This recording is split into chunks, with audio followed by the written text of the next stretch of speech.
Assalamualaikum warahmatullahi wabarakatuh. Alhamdulillah wassalatu wassalamu ala rasulillah wa ba'du. Di video kali ini saya akan coba bahas beberapa poin lainnya terkait dengan bagaimana Abdurrahman bin Auf Allah berikan karunia yang begitu banyak ya.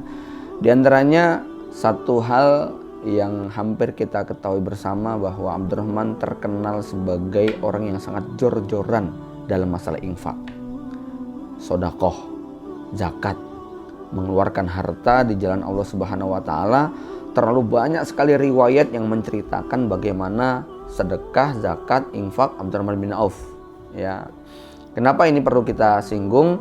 Terlepas bahwa ada di antara kaum muslimin yang barangkali salah kaprah, lalu dia mencoba untuk melakukan hitung-hitungan matematis antara infak yang dikeluarkan dengan logika bahwa nanti Allah akan mengganti, mengembalikan 10 kali lipat, 100 kali lipat dan sebagainya ya. Maka Abdurrahman bin Auf tentu tidak berpikir demikian. Tidak berpikir bahwa kalau saya infak sekian nanti oleh Allah akan diganti. Kenapa? Karena bagaimanapun seorang mukmin harus menyadari infak itu adalah perintah Allah Subhanahu wa taala. Dia tidak berhak mengatur Allah Subhanahu wa taala atas infak yang diberikan. Ya, dia tidak boleh membayangkan bahwa berinfak itu seperti investasi di lembaga keuangan, lembaga bisnis, yang lalu dia membuat hitung-hitungan, seandainya dia tidak mendapatkan lalu dia kecewa.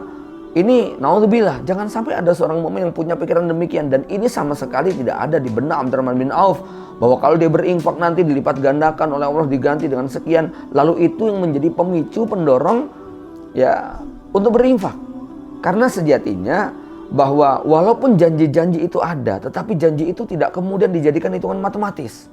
Allah Subhanahu wa taala punya hak yang tidak boleh diatur oleh hambanya.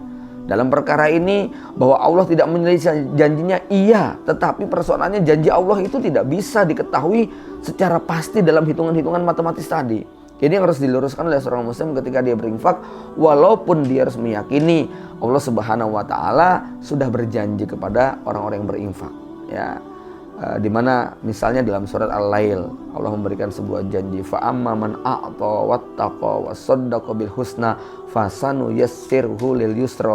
Orang yang hobinya berbagi, memberi, bertakwa, percaya kepada janji surga, percaya kepada janji Allah Subhanahu wa taala, orang ini dijanjikan fasanu yassirhu lil yusra, diberikan berbagai macam kemudahan ya. Tetapi kalimat ini tidak kemudian ditafsirkan sebagai kalau infak 1000 jadi 100.000, infak 100.000 jadi 10 juta.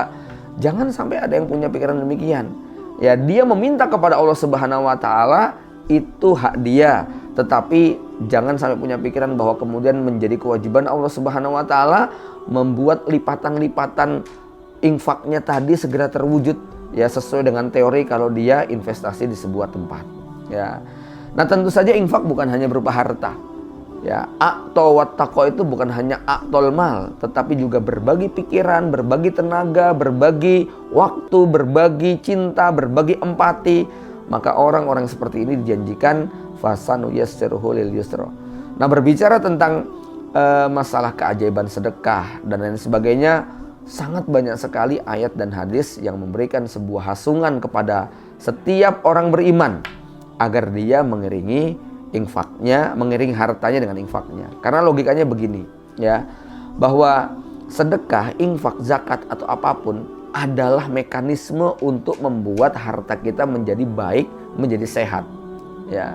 Bagaimana logikanya? Allah memberi kita tubuh kita butuh asupan, tiap hari kita makan, tiap hari kita minum.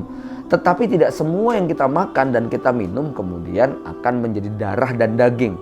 Harus ada yang dibuang dalam bentuk kotoran BAB, BAK, dalam bentuk keringat, dalam bentuk ludah, dalam bentuk air mata, dalam bentuk kotoran yang ada di tubuh kita berupa daki, keringat dan semisalnya. Itu harus dikeluarkan. Sebab kalau tidak, pasti tubuh kita rusak. Nah, harta itu juga demikian. Maka ada yang namanya zakat mal ya. Zakat ini salah satu maknanya adalah pembersihan. Ya, membersihkan, ada zakat nafas kita ya, zakat fitri yang kita berikan itu adalah untuk membersihkan diri kita. Sedangkan zakat harta ya, ini adalah bagian daripada upaya membersihkan. Nah, pembersihan itu bukan hanya berhenti di zakat. Ada infak, ada sedekah dan sebagainya.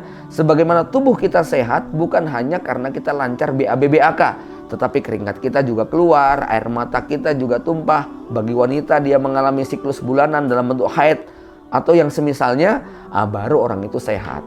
Ya, jadi kalau dikatakan bagaimana logika sedekah itu akan membuat harta kita bertambah? Iya, ya kalau bukan sekedar bertambah, tetapi juga mendatangkan keberkahan atau kesehatan atau kebaikan pada harta kita. Sebagaimana kalau kita mengkonsumsi sesuatu harus ada yang dikeluarkan. Kalau sampai maaf ada orang yang nggak bisa BAK, ada orang yang nggak bisa buang angin, pasti orang itu bermasalah. Ada orang yang tubuhnya nggak pernah mengeluarkan keringat sama sekali, pasti orang itu bermasalah. Ya, makanya sebagaimana mekanisme di dalam tubuh kita harus ada yang dikeluarkan untuk kesehatan, begitulah kira-kira peran harta. Dia akan menyehatkan harta kita ketika dia ada yang dizakatkan, ada yang diinfakkan, ada yang disodakohkan, ada yang dipakai buat menafkahi keluarga, ada yang dipakai untuk menyambung silaturahmi, ada yang dipakai buat hadiah, hibah, wakaf, dan semisalnya. Yang intinya adalah upaya mengeluarkan harta tersebut supaya kemudian harta tadi menjadi sehat. Inilah kiranya kalau kita pelajari di antara prinsip penting daripada strategi kekayaan dan keberkahan harta Abdurrahman bin Auf. Demikian, Assalamualaikum warahmatullahi wabarakatuh.